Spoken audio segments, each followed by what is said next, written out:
বলবো? হ্যাঁ। কানের ধরেন এই পর্দাটা ওখানে বন্ধ হয়ে আছে, মানে কানের পর্দা বন্ধ। তার মানে কানে কানে দিক করছে, কানে কোনো যন্ত্রণা একটু জ্বলছে কানে, এরকম। তাছাড়া অন্য সমস্যা বলতে আবার এই তালাটা লেগে আছে।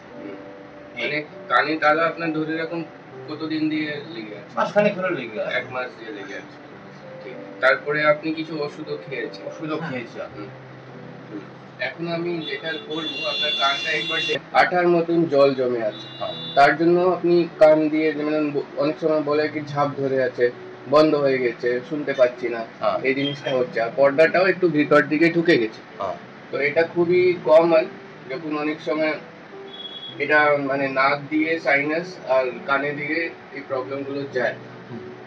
আপনাকে একটা ব্যায়াম দেখাচ্ছি, এই নাকটা বন্ধ করে মুখটা খোলাতে হবে। মুখটা খোলা, কান দিয়ে জানি নিঃশ্বাসটা যায়। হ্যাঁ, মুখটা এই তো এই যে আপনি করলেন, তখন কানের দিকে হাওয়াটা ঢুকলো আর এই পর্দাটা সামনের দিকে নড়লো।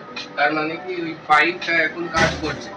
তাহলে আমরা দুরকম হয়, এটা আমরা বলি ওটাইটিস মিডিয়া উইথ এফিউশন, যেখানে পর্দার পিছনে জল জমে।